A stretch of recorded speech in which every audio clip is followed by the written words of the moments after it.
Hey everybody, and welcome to the Drafting Offers Podcast, the podcast where you get to vote for each episode's draft champ. We're realtors from Southern Ontario, but this is not another real estate podcast. Make sure to subscribe to our YouTube channel, catch every episode on Spotify or wherever you get your podcasts, and follow us on social at the Drafting Offers Podcast. Here are your hosts, Brad Warner, Scott Morgan, and John Fielding. Welcome back, everyone. Episode 13, Drafting Offers Podcast. Thank you for hitting play, and we're going to get right to this. We're not going to bury the lead on this one. We have our first guest, which we are really excited about. We have mortgage agent Carlin Poole. Thank you for coming, Brad. Carlin. You live and work near Carlin, so why don't you give us a little rundown on who she is and how she's going to benefit everyone that's listening. You know, when we are thinking about who to have as a guest, a lot of the questions we get is about mortgages, and it seems like it's a very hot topic right now to speak with mortgage agents right now. So we're really happy to have you on, Carlin.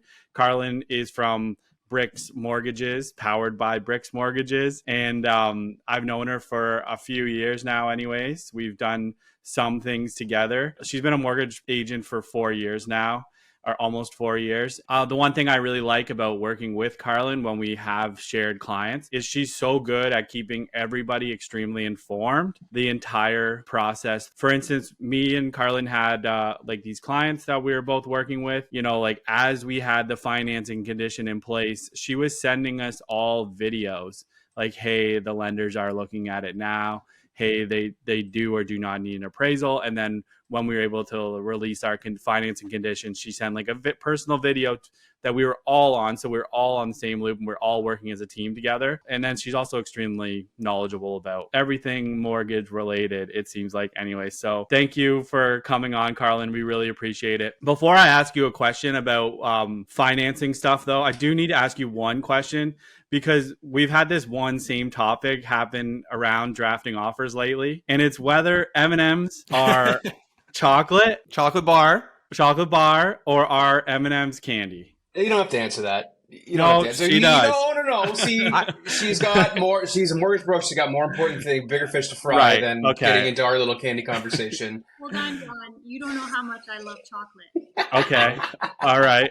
Would you consider M&Ms when it comes to Halloween candy in particular, and you get a little bag of M&Ms? Are you counting the M&Ms chocolate bars, or would you call them candies? You know what? If I was separating my Halloween bag as a kid, I'd be pushing the M&Ms to the chocolate bar side. Exactly. Okay. Good answer. I mean, the polls speak differently, but that's okay. We'll get to that later. Yeah, that's neither here nor there. But Carlin, thanks for coming on. You are here in good time. The Bank of Canada announced they were going to be holding tight on the 5% overnight rate. So a lot of people have been reaching out to us saying, what does that mean? Other than my variable rates haven't changed. So what do you see that having? What kind of impact is that having on the market and on people that are looking and shopping right now? I think across the board, it was a big relief for a lot of people, that they didn't at least increase the rate and that they're holding steady. For variable rate mortgage holders, your payments are going to be the same as they were last month. So that's kind of nice. For people who are shopping and have a pre-approval done, nothing really changes. Your affordability is the same. Maybe more so a psychological thing for buyers right now, where they're seeing things haven't changed, maybe a little more confidence in going ahead and moving forward with an offer, as opposed to maybe that rushed, hey, maybe we should wait to see a little more fallout on what's going to happen with these rates and the impacts they're going to have on people. So another big question that we've been fielding probably since the rates started to go up last year was variable versus fixed rate. I'm sure you have that conversation with people daily. What would you say you're recommending at this point in time? I think it's safe to say across the board, people are pretty gun shy of the variable rate right now. People choosing variable rate are fewer and farther between than they were, say, 2 years ago. There are still people choosing variable. They tend to be more seasoned real estate investors. For the average Joe purchasing, most people are going fixed right now. And fixed is something that people think of, and a lot of people over the past couple decades have been maybe locking in for as long as they can when they get a good rate. Are you seeing a specific amortization of years, whether it's 2, 3, or are people actually locking in for 5 years? I'd say majority of people are locking in for shorter terms right now. So 2 and 3 year terms are popular. And the thought process behind that is you kind of ride out the volatility of this market over the next 2 and 3 years. You can definitely budget, what your mortgage payment's going to be every month. But then it gives you the opportunity to revisit that rate again sooner than that 5-year point. So if you were someone that has like a variable rate right now, why would somebody lock into a 2-year term when they believe that the rates might be holding the same or even coming down in the next 2 years? Well, I don't think you would. I mean, it depends on the client and the situation. If the client is not sleeping at night, stressing about their mortgage payment, and they just desperately want to fix it so they know exactly what it's going to be every month, certainly. If it's going to help somebody sleep at night, they probably should explore that option. But for most variable rate mortgage holders, if you're not really, really struggling and up all night worrying about it, you should probably ride it out, because we don't really know, but we all hope the rates are going to come down, and you don't want to miss out on the downward climb. Like if you've been riding that wave all as it's been growing, maybe it's better to ride the wave when it comes down too, right? Exactly. Because if you locked into a 5-year mortgage now and you've been riding that wave all the way up, then you're kind of losing all that benefit of being on the variable in the first place, right? That's right. That's the whole point of going variable. You've been grinding it for over a year now, and then now's the time to dip your foot in the fixed rate. It's kind of like being on the sidelines at the dance, and it's about to end maybe, and you're not getting your dance partner. So there's been a lot of conversation with different clients that were on variable as to when, a lot of people trying to time things. So if you've waited this long, I don't think it's that seasoned opinion to hop into something for long term now. Would it depend on the product then? If you're in a 2 or 3 year product and you see that the rates start to go down, in terms of refinancing, is that something that's an option, or is it usually a break and blend, or a break and pay the penalty and looking at that new rate? So if you're in a 2 or 3 year term, say you purchase something tomorrow and did a 2-year term, we're probably not going to see, unless something crazy happens, we're probably not going to see rates drop a significant amount in the next 2 years to make it worth breaking that 2-year term, paying the penalty, and then refinancing at the lower rate. Interesting. So we saw a lot of that during the pandemic, right? When rates plummeted, it was totally worth somebody breaking their 4 point whatever interest rate mortgage, paying the penalty, refinancing at the lower rate, and they're still coming out ahead financially. I don't know if we'll have another one of those situations anytime soon, unless something drastic happens. That was a pretty tough time. So I think it was more emergency measures were taking place. I don't see that happening, like you said, anytime soon. So that's interesting. Mm-hmm. I'm one of those people who's got a fairly low rate, or had a fairly low rate for 2 years, and recently had to refinance, and my rate doubled. Like, what do I do? Somebody who's in my position, is there a way to negotiate the rate? Is there a way to, like, I don't know, offer something up front to get a better rate? Like, is there anything that I can do as a person here who took on like a 3% mortgage and now has a 7.5% mortgage? If you're really struggling, and I would say this to any client, if you're really struggling, your lender wants to work with you. They are in your corner. They don't want you to struggle. They want you to be able to make your payments.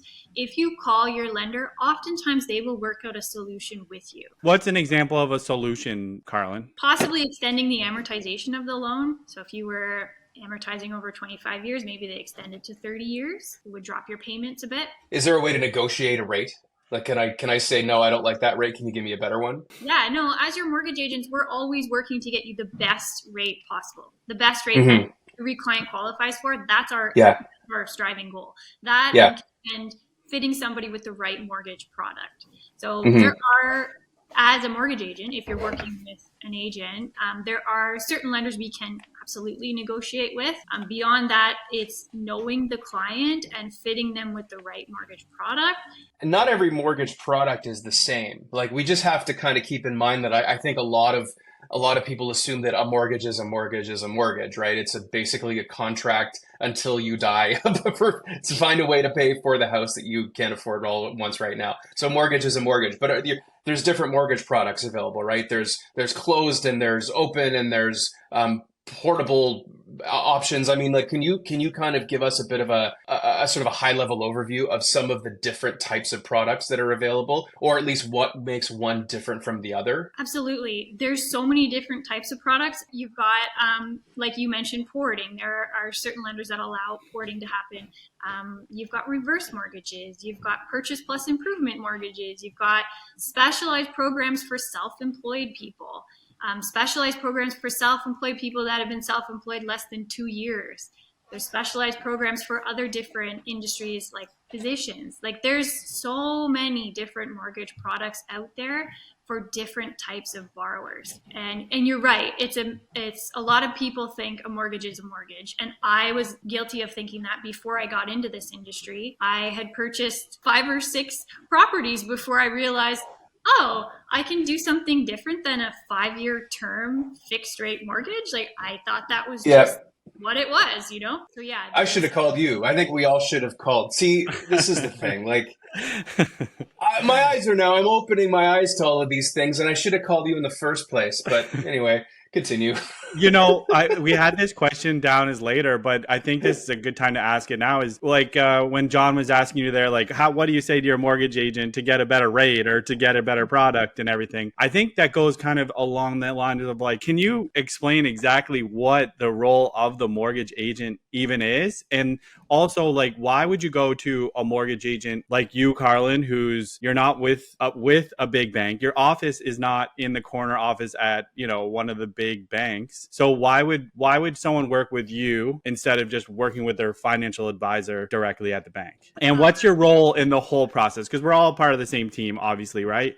But sometimes there's some confusion, like that you think that mortgage agent is the one who's telling you the rates and that they're going to be giving you a better rate. Great question, Brad. So the mortgage agent is on your side. We want to get you financing, and we want to fit you with the right type of financing, because like I said before, there's so many different boxes we can sort of place people in. We got to find the right box that you fit in. We're working with you, and we are the middleman between the lender and the borrower. So I'm communicating and working with the lender. They're also my partner, same as the borrower. I'm sort of the middleman between the two, trying to marry everybody happily. Does that make sense? Definitely makes sense. I guess the next step to that would be, what would be the difference between going to yourself, who like realtors, self-employed, or with a company that you're representing, as opposed to just walking into the bank? I think that's always the question that I come across with people is, oh, my mortgage broker found this rate. I'm just going to take that to the bank and see what they can do. Like, is there a difference between what you're doing and what they're doing, or are they strapped with just their rates and you're shopping them around? There is a difference. So when you're working with an independent agent who's with a brokerage like myself, we have access to over 50 different lenders. So, you know, I work with some of the big banks like TD and the Scotia banks and that stuff. And then we work with a billion different monoline lenders, B lenders, private lenders. So we have solutions for everybody. The difference between a mortgage agent and a bank, or a mortgage specialist at a bank, is that I'm licensed, and the mortgage specialist at I don't want to pick on a particular bank, but the mortgage specialist ABC Bank, yeah. ABC Bank only has access to ABC Bank's programs, which are fantastic for the borrowers that fit in those boxes. But that's not everybody. Another benefit of working with a mortgage agent is we do a deeper dive into your financing, into your life. We talk about your future plans, your goals. The mortgage is just a tool. We spend a little bit more time hand-holding, I would say. You're much more involved, I would say, with the client as a mortgage agent. I know that from my experience anyways, working with mortgage agents and banks, and so there's some really great people at the banks, but the accessibility to them sometimes is a lot less. You know, like on a Sunday, if we're doing an offer on something and we really need to talk to that mortgage agent, while Carlin might not like seeing my name come up on her phone, she's probably going to answer it. Where, you know, somebody working at a bank, if it's off of bank hours, you're not getting them. And we know that, you know, I know that I've tried to make appointments with my financial advisor and it could be weeks out, right? And to me, that's also a major difference too. Well, even what you said there, Brad, about your experience with Carlin is the fact that you're doing video updates and updating throughout the process I've never heard that. It's incredible because you're usually tracking your clients down, asking for updates, or you're reaching out as the seller to the buying agent going, what's going on? And they don't know. And if it's over a weekend, you're sitting there for 2 days biting your nails as to what's going to happen on Monday or Tuesday. So those updates are worth their weight in gold. So nice work, Carlin. Oh, thank you. It's more of a white glove service, I would say, when you work with a mortgage agent. Yeah, I'm a little more involved, and I will go back and say that I partner with bank specialists at certain banks because sometimes they have access to programs that I don't have access to in the broker channel. So bank specialists are very important as well.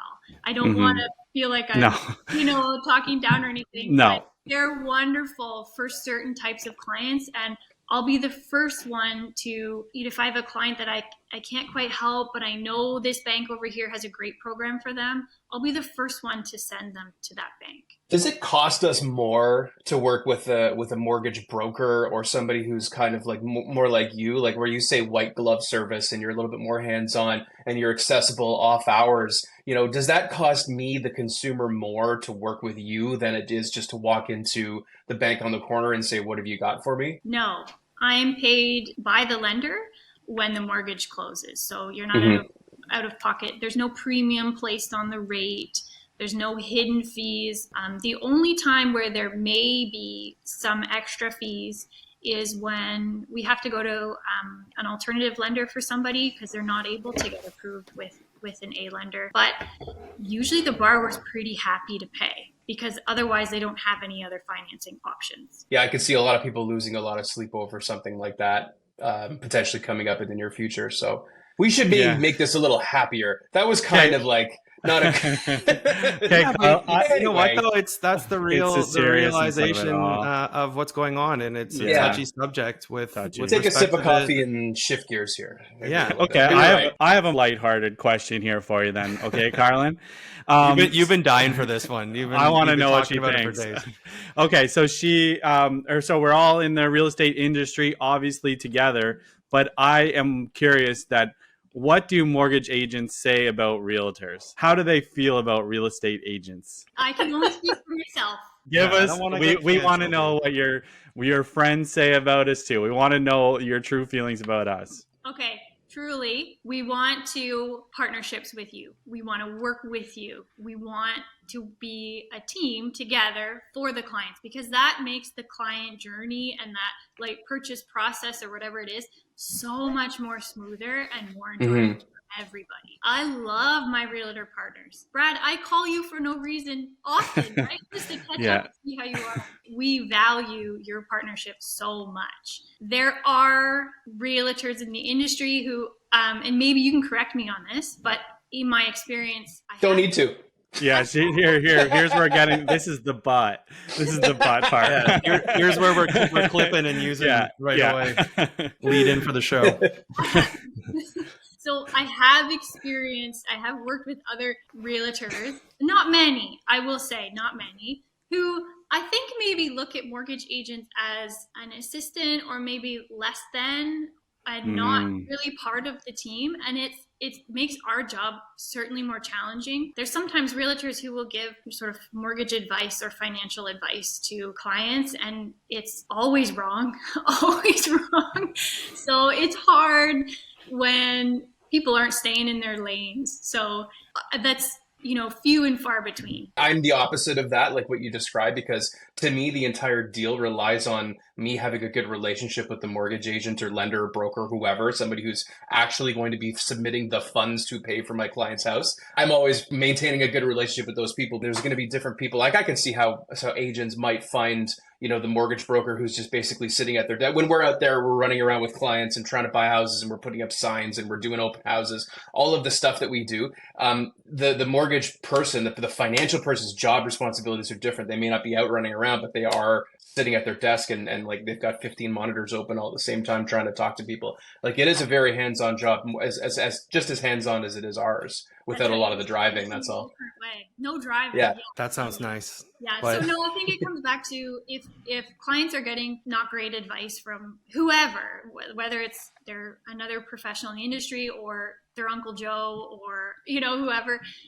I'm huge on client education. So I just, bring it back to the basics. I just try to educate and explain, here's some options, here's some solutions. This is why you would go this way or that way. I think it's pretty typical of a real estate agent sometimes to be overconfident with their knowledge on specific things. So it does not shock me that a realtor would be giving mortgage advice and speaking in 100%, like this is exactly how things are and this is exactly what you should do. That does not shock me in any way. But it's tough because, like, why would you offend someone, especially if you're saying people that are basically using their mortgage specialist as almost like an assistant? It's a part of their business. Yeah. We work in a referral and word of mouth based business. And as much as we have clients that we refer to mortgage agents, the same goes the other way around. So to put a sour taste in someone's mouth or feel better than, it just shocks me that people act that way. But it just shows there's so many different types of people that do every type of job. So it's interesting. No different than any other industry, right? There's bad eggs everywhere. There's really people that go above and beyond, and there's people that just kind of skate by, and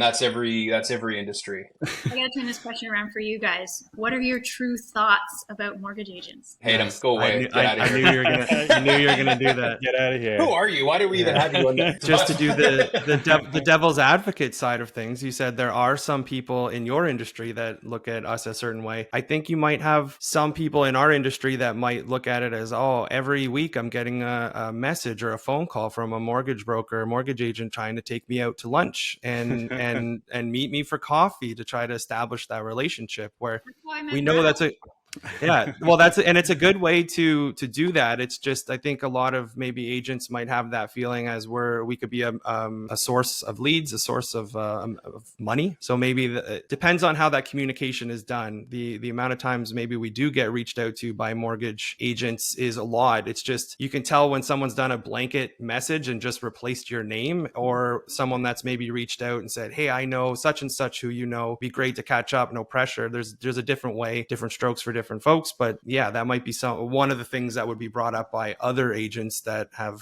had these conversations before. But I'm happy that you asked, because there's two sides to every story, right? Exactly. I totally understand that. And I can see where some mortgage agents maybe forget to bring forth some value with them, because I think it's, you gotta bring something to the table too. Oh, for sure. And I admire, you just said your big thing is education and teaching. That is what I think in all industries we should be doing, because if we're not educating on what's going on in the market, or we're not providing that value to our clients, then we're just another number that's just trying to get your business, as opposed to showing your skill and not just being that person knocking on a door saying, do you want to sell your house, or do you need a mortgage renewal? You're actually providing some value, and people are maybe attracted to that. So it's mostly when we have like a finance condition, it's 10-day financing condition, and it goes until the Friday. And then on the Tuesday, the mortgage agent or whoever's involved with it on the financing side will call and say, I think we need an extension. And I'll be like, well, it's not until Friday. Like, you have until Friday. And the way that I've perceived it is like, time is of the essence in real estate transactions. It's literally written on the forms that you have accepted the deal with, is that we're treat time is of the essence in all occasions. So sometimes it's just like, well, we're not going to do the extension on a Tuesday when the conditions due on the Friday. And that's the only time I've maybe given a little heat.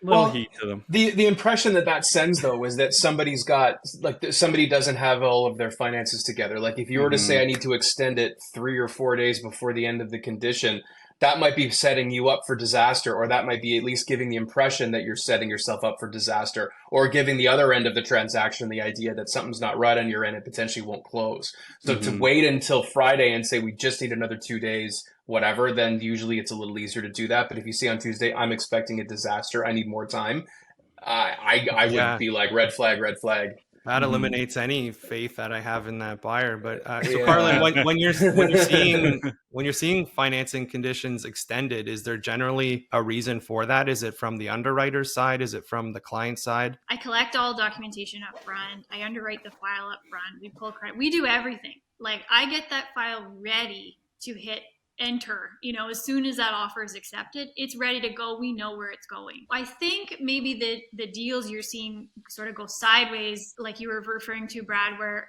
someone reaches out to you on the Tuesday and says, I know I'm going to need more time. We've seen some hard deals in the last year, especially year and a half for sure.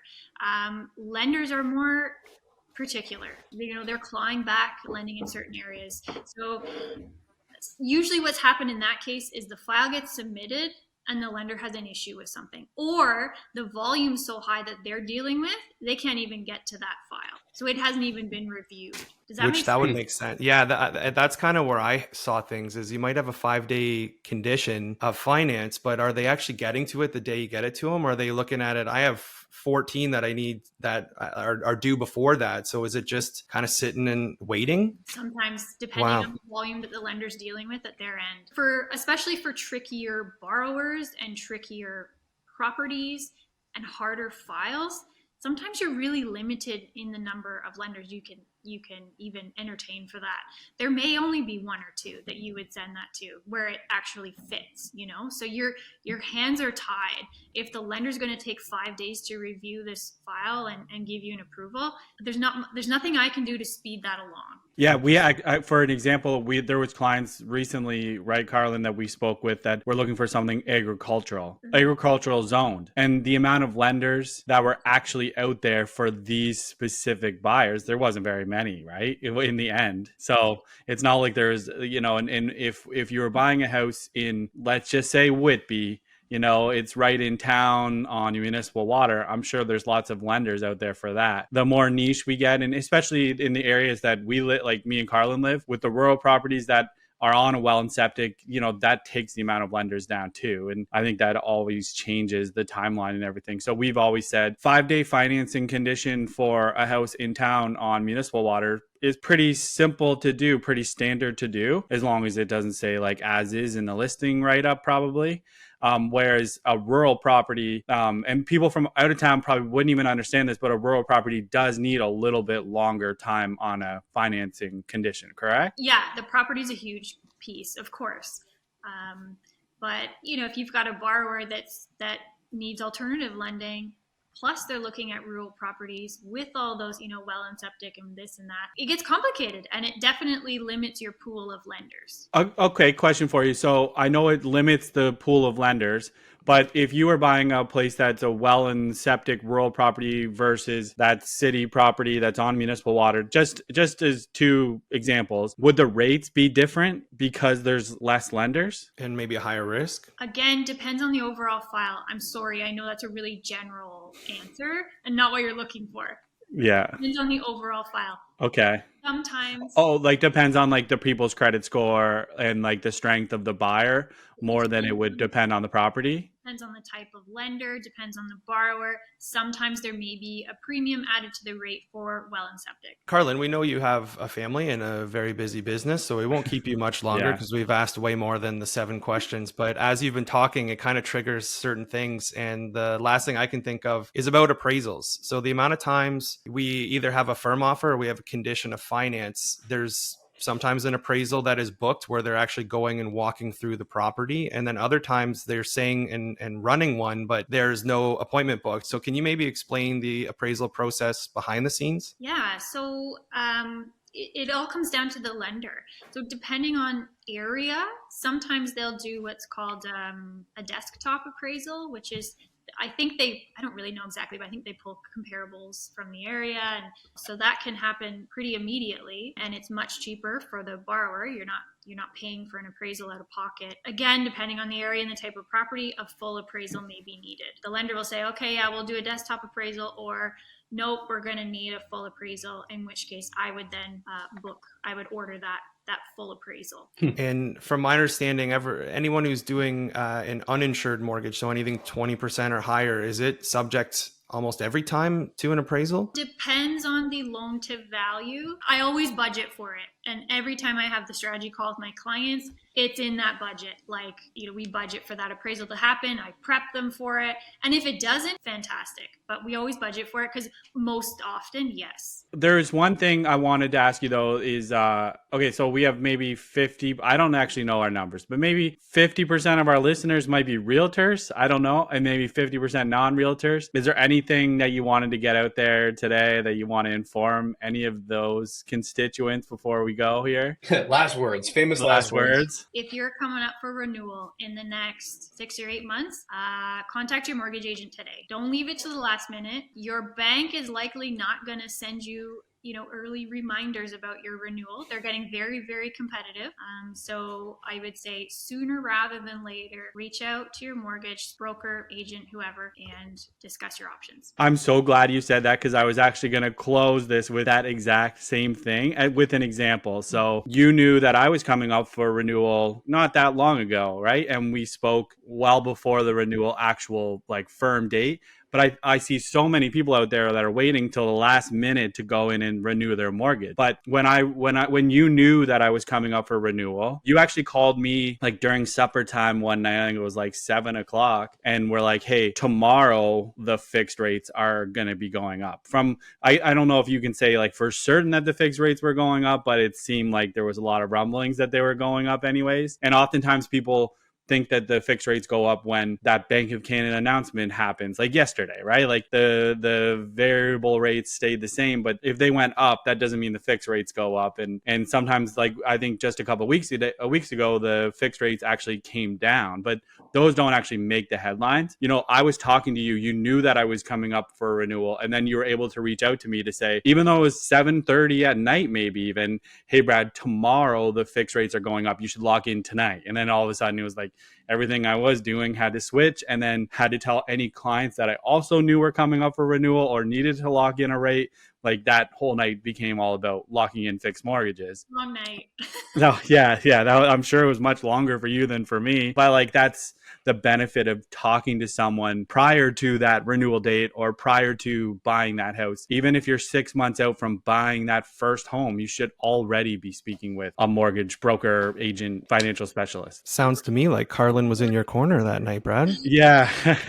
Yeah, she was. Yeah. Well, and just to cap that off, I think that goes hand in hand with real estate. So many people contact realtors and they're like, I want to buy this house tomorrow, and they haven't done any prep work to their home, where the further notice you can maybe give your mortgage agent or your realtor, you're more set up. You have people in your corner, you have a team behind you, and you have a game plan in place. So if something changes, you're able to have that 7:00 phone call during, I can't believe you call it supper, not dinner, but that's okay. Yeah, you have that person calling you and looking after you. So what? Yeah.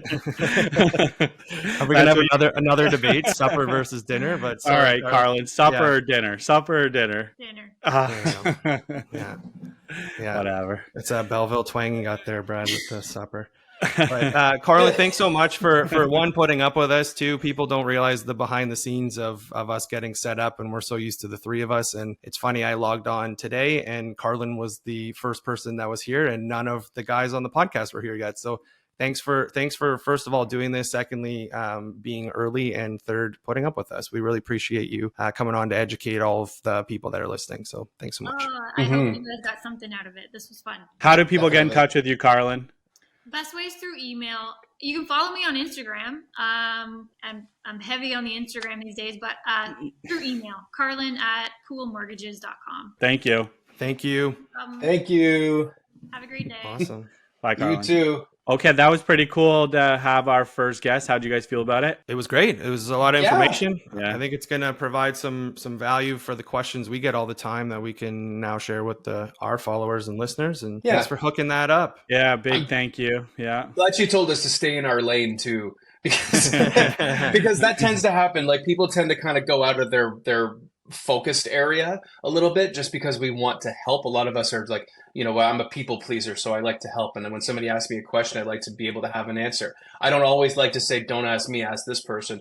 But sometimes you have to, because we don't always have the newest, most up-to-date, most accurate information. Yeah. And a lot of the time that means coming to the podcast with a professional, or coming into your business with a professional who's a specialist in that particular area. So there's always reasons to hire a pro. I agree. Yeah. And I think it's, in our world, you surround yourself with a team. And I think when people think about teams, they think of team of realtors, right? But in many senses, when I have a team of people around me, and that's not just one mortgage agent. And I have multiple mortgage agents that would be on my team. And same with Don't tell multiple home Carlin. inspectors, multiple insurance people, like you fit the right people with the right person, and you have people that can be there for you. And one thing that I didn't say this with her obviously, but I think sometimes people wonder why we do recommend specific people. Like, what are we getting out of it? It's pretty clear on all of our documents, and part of like our regulations is we actually can't be rewarded financially in any way from these people. So there's no incentive to us to be like, go and use this mortgage broker, or go and use this home inspector, other than we know that they're good and that's why you should use them, because we're not getting financially rewarded for recommending people. Yeah, For that's you, exactly. For you personally to say, hey, I think this person's great for you, I've used them personally and I get nothing from this other than I know you're in good hands, then that's going to carry a lot more weight than, here's a person, they do a lot of business in our area and they're going to send me to the Raptors game in a month because I sent them a bunch of deals. So there's something to that. But that was hard hitting, but I think we're about to get a little more hard hitting here. And big time. We hit on, in a past draft, which was a big hit, iconic TV show homes. We need to follow this up because we almost got into full-blown iconic just on film, and that's the direction we're going. So iconic movie homes will be this week's draft. That doesn't just mean a detached house. This could be where the people live, if I'm correct. I'm going to get right to what everyone has been saying is their favorite part of the draft. And I'm going to share my screen so that we can see the wheel of names and see who's going to be winning and choosing the order. Okay, while you're pulling that up, Scott, I do want to say congratulations to Scott on this win last week with the Halloween candy. I don't know if we count that as a full thing because it was kind of, of a holiday special, not a real podcast, but you can count it if you want.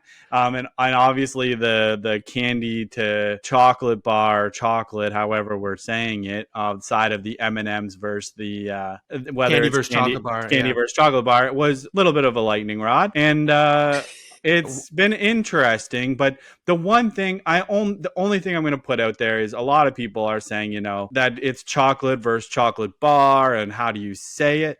And my only thoughts on it is, if M&Ms are candy because they're not a chocolate bar, then the same thing goes for Reese's peanut butter cups, because those are not bars, those are cups, which would mean Scott's first pick would not have been chocolate. And that's my only thing I'm going to say about the whole situation. Sounds like you've been up late thinking about this. It's really hit home for you. All right, let's get to the wheel of names. Well, there is a chance to veto in this, which you did not. I do have to say, I love how one of the most talked about, debated, one of our reels that maybe stretched the furthest was about M&Ms and candy versus chocolate bar. I think they're their own category of just chocolate, but the debate was candy versus chocolate bar. So here we are. Yeah, thank you for that. I will say that was extremely tight. Like we monitored the voting, and it was one vote that actually was cast. I think 16 minutes left with that going on. I had not a lot going on that afternoon, so I was keeping a close watch. And drumming up votes for himself. It was pretty tight. Brad became second, and John was very close. I think you were only like 3 or 4 votes behind. So that was a good one. A lot of people love Halloween, and a lot of people had their opinions on things. So except John. I think that's what sank it for me, though, because I kind of started off right out of the gate. I'm like, I don't love Halloween, and everybody's like, forget this guy. You definitely took some heat. You took some heat, John. You took a beating. That was one thing. Is we do get people commenting to us about podcasts and whether it's funny or what's this, what's that. People love John, and people went, what? It was almost like a Halloween Scrooge. Like, they're like, how does this guy not like Halloween? What's the deal? Again, different strokes for different folks. So I'm going to share my screen here. This iconic is houses in movies.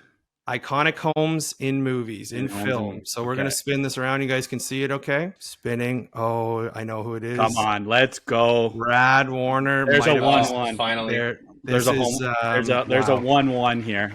Oh, yeah, it's everybody's first pick, and you're going to pick it first, aren't you? Are you going to pick your... Okay, so pick the order. You're going to pick yourself first, I assume. It'll go me. It's going to go me, first. John Scott. That was the one scenario I didn't want, and congrats, Brad, on your win. Yeah. All right, I'm just going to kick it off. Number 1, first pick of the first round. Brad Warner's proud to announce, I'm going to go with the Home Alone house. Yeah, I already wrote it down. Of course you are. I've already crossed it off my list.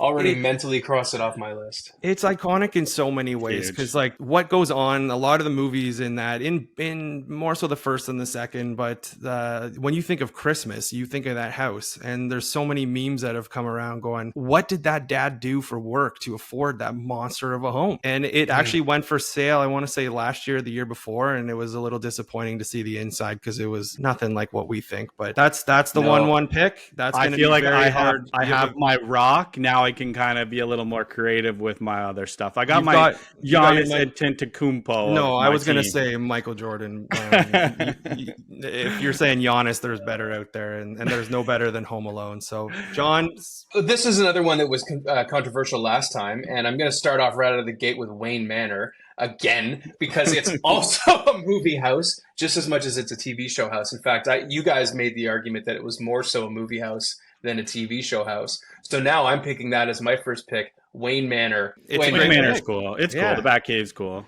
like to just pull the thing. Different Batmans have had different breakdowns of how you get to that Batcave, but I always one of my picks was Secret Room, like to be able to pull the candlestick and all of a sudden you're in the Batcave. It's pretty freaking cool. Go down the pole, get dressed on the way somehow. I don't know. Yeah, Alfred's there waiting with a coffee, ready to rock. Like it's a good pick. And this was the draft to take it in, John. I think. Yeah, that other one I was a bit of a crazy stretch, about that. yeah. I wasn't crazy about that. All right. Do you have a favorite Wayne Manor from all the movies? Not that it matters. I liked the 1989 Michael. Everything about that one, the 1989 Michael Keaton Batman. I think I like that Wayne Manor best because of I don't know. I guess there was just so much to kind of see in the house. Like it was a gorgeous Gothic style house from the outside, but it was crazy on the inside. And he had that room with all of the warriors and stuff. And the one guy goes, like, King of the Wicker People. And it was kind of funny. And they called him Bruce Vane because of all of the mirrors and stuff. I don't know. I just thought that scene was kind of cool. That's the Wayne Manor that I remember. Yeah. Great Batman, Michael Keaton too. So that one has some stay, but all right. Okay. Home Alone's off the board. I was really hoping of all the weeks to get the thing to land on me. It was going to be here. That was a good one. Nice picks, guys. I'm a big comedy guy. This is going to be right around the corner from John's place. It's the Billy Madison house. Billy Madison house. This one's going to be interesting because the Adam Sandler movies have a lot of different options, actually. No, there's a few. Adam Sandler. Hey, look, Adam Sandler tends to have a lot of family-ish types of movies, and a lot of the time those families revolve around a residence of some sort. So there could be, yeah. But the Billy Madison house is iconic. Parkwood Estate is, in Oshawa, so it's not too far from here. But and I kind of drive by all the time, and I'm like, it's the Billy Madison house. Like, we've all been there. We've all been there, right? Have you been for high tea there, guys, for Billy Madison house at Parkwood? Yeah, there's still tons and tons of filming that happens there. So that's for sure.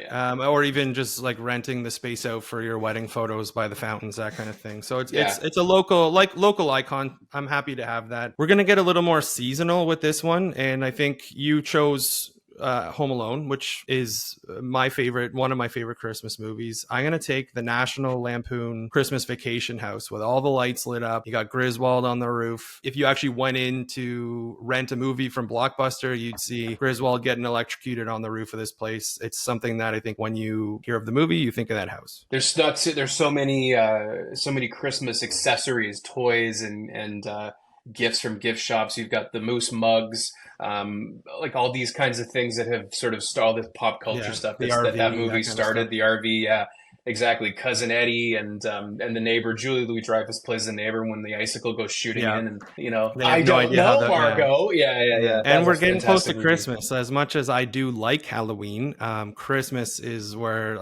we got so many traditions wrapped up in that. So I'm pumped to be getting that up and running. So all right, John, second pick, second round. Second pick. I've gone back and forth between a couple here because I know there's a few that are like more cult classics, and some of them are like have that sort of mass appeal. But the next one on my list was Uncle Buck's house. Not Uncle Buck's house, the house in Uncle Buck, which was his brother Bob's house. So that big white house, also in Winnetka, Illinois. Fun fact, near the Home Alone house. But it's going to be the house from Uncle Buck. See, this is not a strong draft for me, John. I don't know that movie. It could be an iconic house, and I don't know if it's just our era or what. But not even that we're that far off of age. But I haven't seen Uncle Buck. Maybe but you can't even. Okay, well, I guess I'm on my own here describing it, but you can't deny you can't deny there's a scene where he's this I don't want to get into the story because we don't have a whole lot of time, but there's a scene where he's making breakfast and everything is gigantic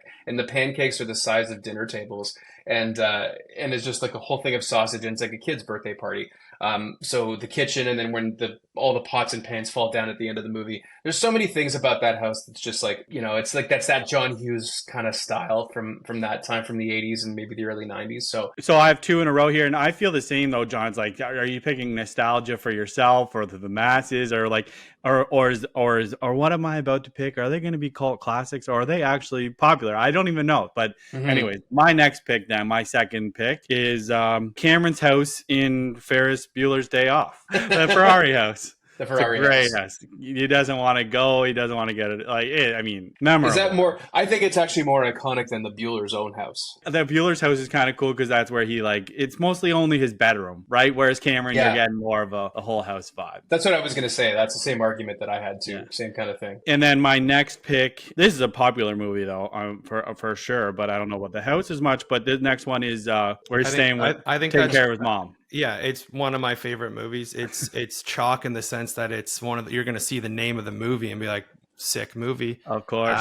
It's a good house. I just think that if you're thinking iconic houses, like that movie takes place in so many areas. Like it's a small portion of it, but when you said Forrest Gump house, I pictured that big white house and the field and him running in Greenbow, Alabama. So many significant things happen in that house, right? Like Elvis comes in and teaches him how to play guitar. His mother dies. Jenny dies. Like all of the turning points of the movie happen in that house or on that property. The running of out of the driveway, like there's so many things that happen in that movie that revolve around that house, even though it's not like the center of the movie all the time, in such a way that the Home Alone house is. But I still think it's an iconic movie, and the setting of that house is Greenbow, Alabama. Thank you, John. Thank you for that. I appreciate that. Hey, you got the Home Alone house. I mean, I don't know. It's kind of just like we may as well just check out right now, I guess. You've got some heavy hitters. I thought John's first win was going to be way, way before you had one where I went, oh my goodness, this is a no-brainer, and how you didn't win, I don't understand. But John, what are you going to do for your third pick? I like the movie Beetlejuice. I still would watch. I think Beetlejuice is the type of movie that you could watch all year round, and I'd say Beetlejuice is the house. So that'll be the one house, the one house that the people from the city come in and they start renovating. And that's the house for me, Beetlejuice, somewhere in the suburbs of New York or in New Jersey or wherever it is. The entire movie basically takes place in this house, except for when you get into Beetlejuice's land. But there's that's a great pick, and it's one where I think it has a following. Would you say it's a cult following of Beetlejuice? That's not a cult following. I don't think it's more of like a I don't know. It's a little bit specific, but I don't think there's a cult following the way that I think there's some beat heads out there that are really into that. Is that what they call themselves? Yeah, I don't know. Some Beatles, I don't know. I think this one is it's not one I've seen a million times because it's an older movie, but it is one that I have seen. And when you think of the movie, you think of this the quarters of this place, and it's Jack Nicholson-y. It's The Shining. I would say that house and that whole the gardens, the maze, the whole thing. It's pretty iconic. The motel or like the house. Kind of thinking a motel is kind of a house too. But when I think of that movie, I do think of the hotel, not the house though. Yeah. I'm talking when it's where he's trapped alone and he's got the bartender that is serving him drinks, and it's just him going nuts, but it's actually just him in his head and he's going nuts. It would be that section. I'd say the hotel. Yeah, maybe I'm not remembering the movie as well as I thought. But the Bates Motel, wasn't it the Bates Motel, or is that a different movie altogether? All right, it's been a while since I've seen The Shining. I think that's a whole different. Yeah, I just picture of him like cracking through the door and here's John. That's a hotel. That's hotel. Not the hotel, yeah. Because you can live at a hotel. People do. Don't judge them for that. Take the hotel. First pick, fourth round. I'm gonna take the Richie Rich house. He gets loaded and he just jacks up the house. And I know the story. There's a lot of No, no, versions of that story. There's a but similar house, but sorry, that's sorry, better. I'm saying the wrong house. I'm talking the blank check house. It's not the Richie Rich. It's the blank oh, check okay. where I literally puts the- wrote that down. Blank check is Yeah. better than Richie Rich. where he writes a check for $1 million back in the day and cashes it, which that could have bought the whole world at that time, I guess. So he's got this mansion. He's got his own butler. He puts a slide in from his house into the pool. He's got a McDonald's in his house. It's legendary. It's blank check house. I'm gonna look the other way on that you picked the Richie Rich and then took a completely different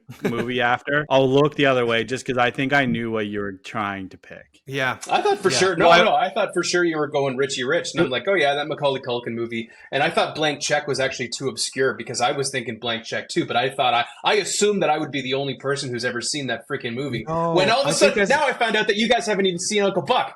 What are we doing here? No, but you know what? It's not us. It's who voted, right? And I just think as kids, that blank check was a huge thing because you're a kid with no money and you're going, okay, I got $1 million now in like the mid to late 90s. It's like the most popular movie ever that's never, ever, ever talked about. On to Okay. the next one. I'm going with a Disney house, and it's not just a house this time. It's Cinderella's castle from the movie Cinderella. I don't know what else to say. I don't know. I'm not going to elaborate. What else can you say about a castle owned by a Disney princess? Prince Charming, Cinderella, whatever. Stepsisters, badass. Glass Slipper, that kind of crap. So This is No, that once because she lives with her sisters and she's kind of almost a slave, and then she gets the shoe fits, she turns Yeah. into the princess, and then she gets a castle. Like I honestly can't remember the story very well, but is that how Oh, she is was- this where she ends up, or she's wasn't the she? belle of the ball? Wasn't she already living in the castle with the evil stepsisters and stepmother and all that kind of stuff? Wasn't it that she was like the cleaner? I don't know. Yeah, you're probably right. Stepsisters. Yeah, I okay. don't know. Cinderella's castle. Brad, Disney.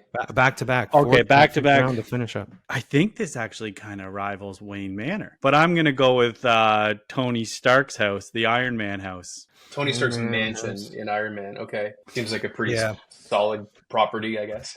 It was on the Nice list place. when you looked them up. When you say rivals, like it's cool and maybe more modern, but the Wayne Manor's got way more hang time Classic. and legacy. Yeah, but yeah, it's classic. not a bad place. That's all And I got then- to say about that. Yeah, my last one. This is my last pick. I don't know how cute I need to get with it, or if I just go with one of the most famous houses in the whole world. Have you guys ever seen the movie Independence Day? Long time ago. Are But you yes. taking the White House? I'm taking the White House. John took our White House. I am taking the White The Whi- House. So specifically from Independence Day because it blows up? Yeah. Sure, why not? I'm okay with that. I'm not vetoing it. I Hey, guess it's you're the going White you're House. going for graphic, I guess, and your team is pretty deep, so this is a risk that you're willing to take. Yeah. Well, If I didn't have Home Alone, I might not have went here. There's so Are, many are you movies flexing right now because you have Home Alone? You're like, you know what? I will dabble. I'll go a little obscene with my last pick. Everyone's gonna know it. Now, my argument would be it has to be from Independence Day because the White House is in a lot of movies. So You can take on the graphic. It's the White House from Independence Day. That's totally Blowing up. fine. And you can Cool. blow it up. I'm going back, and for my last pick, I'm going back and forth between a couple here because I think there's a very iconic house that none of us have mentioned yet. But it's really the house itself that kind of makes the movie. And it's the Amityville Horror House. The house itself, I mean, hey, we're talking about a horror movie. It's a haunted house. It's got that shape. Like there's a very specific shape. I forget what kind of roof that's, but there's a very specific shape to that house. And the house still exists. You can go and see it and take pictures of it. But it's that's the house from the Amityville Horror.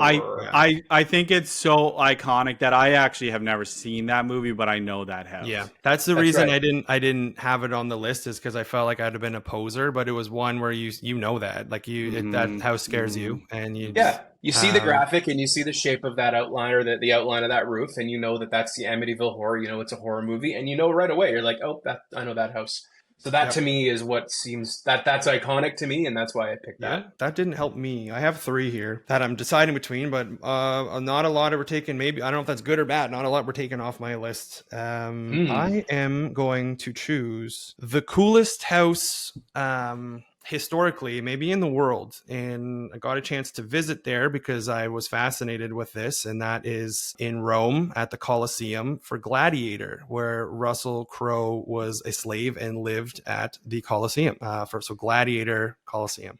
You're taking two picks that aren't houses. And you have the Billy Madison mansion, which we know ain't a house either. That's where he lives. It's a house. That is he was lived in his dad's mansion. Okay, but are you vetoing this? You took a hotel in the Coliseum, and I'm vetoing the Coliseum. Just because he slept there does not make that a house. Well, if you're a slave like Cinderella and was living in the castle, I'm gonna veto it. I'm putting up the V. Okay. It's a veto on my end. All right. That's crazy. Oh boy. I think it's outside the box. To decide.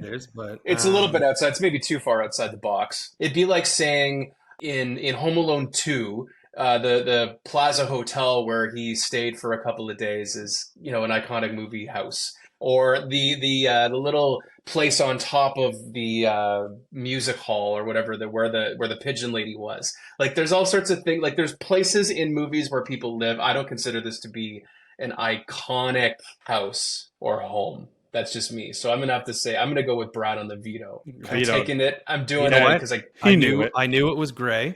I love the Coliseum. I wanted it, but I think we haven't had a veto in a long time. So I was gonna roll the dice and test it, and you guys have said your piece. So that takes the movie Gladiator off my list. I'm gonna go with Hogwarts, Harry Potter's house where he lives. That is a school, but he lives there. He doesn't have a house because he's an orphan. So the Gryffindor house at Hogwarts. He does have a house. His family has his cousin and uncle have. So you're not taking his house; you're taking his dorm. Yeah. Yes. Let's just leave it at that. If you lived in the dorm at Brock, would you? I had a home address that I could send stuff to. You don't think Harry did? Well, not his family's. If you're just crashing on your family's under the stairs, does that count as your house? That's his room. Are you vetoing this one? Yeah, it's not a house; it's a dorm. John, are you vetoing this one? No, I'm not. No, because I have it. That's insane. I have one more, but I'm not taking it away from you. All right, because I did have one more. If you're just gonna go through all the great, fine. Have a dorm. You can have a dorm. I went to a school that looked like that school. I don't think I'd ever consider it my house. Big flex. Did you take the train to get there too? I did take train. Yeah. Let's. Okay. Wow. Maybe Brad's Harry Potter. Team 1, Brad. I have his scar across my forehead too. Wow. You. How did we not put this all together? I know. Team 1, Brad. Home Alone. Ferris Bueller's house. Forrest Gump house. Iron Man, Tony Stark's house, the Independence Day movie, The White House, which, to not give the Coliseum and the White House counts, like who of those people lived there? Anyways, Team 2, John, Wayne Manor, The House in Uncle Buck, Beetlejuice, Cinderella's Castle, Amityville Horror House, Scott, Team 3, Billy Madison House, Christmas Vacation House, The Shining Hotel, I guess, The Blank Check House, and the Harry Potter Gryffindor house. What do we got? What do we got on the drafting room floor? I can start if you want. You mentioned there was the one pick that you're like, I haven't seen that movie, so I don't want to take it. And there was I had one, the Notebook. I know that my wife's like, you should just take it. It's really popular, but I don't know it in any way. And the same thing goes for Twilight. I've never seen any Twilight movies, so I think there's a house there. They probably live somewhere. I had the Notebook as well, but it's just then you're getting chirped for having the Notebook on your list. Maybe I couldn't bring myself to that one. What else you got? I had the Scream house, the Scream mansion, where they're stabbing each other, right? And then the Django mansion. This is like maybe a Brad only, but the Honey, I Shrunk the Kids house. Oh yeah, I like that. Yeah. That's a great movie. When I didn't see that on any list. Zelensky. Oh yeah. And then I had the Big Daddy apartment. Mr. Deeds is. Yeah. I guess that's a condo, right? It was like a residence in almost a hotel building. Yeah. So I guess you could say condo. And then Edward Scissorhands. Yep. Some good ones in there. I had that one too on my list. I had the Clueless House because that was a big one, but again wasn't my cup of tea. The Addams Family House is pretty iconic. That's show and movie, but people. I'm surprised that wasn't taken. Yeah, same here. Yeah. I mean, how did the Gryffindor Over house get Beetlejuice, taken? I thought. Yeah. Jumanji house. We had a little Robin Williams where all the animals start breaking through. The It house that was in the is actually in Oshawa. They built it, and then I had the American Pie house, Jim's house. I thought that was for cult classics of comedies. That was up there, and the Old School house for that matter, where Will Ferrell ends up living with Luke Bring your Wilson. green hat. Bring your green hat. Actually, the Old School house would have been pretty cool. I just always picture him moving all this stuff around with the hockey stick in the kitchen. Earmuffs. And then actually, one of my favorite movies as a kid was I think my mom and dad renewed it 29 times. They said, I don't know why they didn't just buy it, but love Teenage Mutant Ninja Turtles. And when they lived obviously underground, they were in that like old train car. And The Secret of Ooze. That was one that I always thought was pretty cool, but that was super, super niche. And then the Grinch house, the Grinch living up on the cliff. I think of Jim Carrey's version where he's like eating glass and stuff. But I had the McFly's house in Back to the Future. Back to the Future, Back to the Future 2. I mean, like there's just so many. The house in Back to the Future 2, though, was the one in the future, which is now in the past, but it was in 2015, and it had that herb garden that came down. It had the screen, the big screen where he's like, I want channels 18, 24, 62, the Weather Channel, and whatever it is. And then the Pete's, the hydrator, the push your thumb to the plate door. Like Back to the Future 2, that like was, for me, that's one of my favorite scenes in one of my favorite movies of all time. A Christmas Story, Ralphie's house, which is in Cleveland. I think you can go visit that. House on Haunted Hill was a great, great movie in that gigantic hospital, mental hospital, whatever it is. But the House on Haunted Hill, Mrs. Doubtfire, another Sally Field pick to go along with Forrest Gump. Mrs. Doubtfire's house on Steiner Street, Miranda Hillard's house. Edward Scissorhands had Edward Scissorhands, of course, up on the hill there. Up, the house from Up, the balloons. Wizard of Oz, Auntie M's farmhouse. That's an iconic house. The whole movie revolves around this house going from one place to another. So I'd say Auntie M's house. Snow White's castle. Alcatraz is the big house. You're going to say it's not a house, but it's a lot of people's home. That would have been an interesting one. Yeah. It's on the Rock. I was there this year. The house from Father of the Bride. Those American Pie houses, just to jump back, are all like every single movie. Was there 3 of them? There's like three 4 American Pie? 4 or 5. 4 or 5. Every single one. I can think of so many. Like I think of the house that they're painting. I think of Stifler's mom's house. I think of Jim's house. I think of the mansion where that wedding was. Like those all based around houses, eh? Like in big ways. Most movies they're living somewhere. So but when you think of like Jim's room with the green wallpaper and Jim's dad just being around, the whole thing with the pie in the kitchen, like there's a lot to do with that house. Yeah, and Nadia, where Nadia comes over and they're studying together, and the whole webcam thing. And Blink 182 is in that movie, in that scene. Yeah. So this has been a great one. Thanks again to Carlin. A nice draft. Looking forward to seeing who takes this one. Hope everyone had a safe Halloween, and we'll catch you soon. All right, guys. You've been listening to the Drafting Offers Podcast. Don't forget to follow us on Instagram at the Drafting Offers Podcast and vote for this week's draft champ. That's also how you can get directly in touch with us if you have any questions about this week's show. Subscribe to our YouTube channel and catch every episode on Spotify. We hope you enjoyed this episode, and we can't wait for you to join us again for another episode of the Drafting Offers Podcast.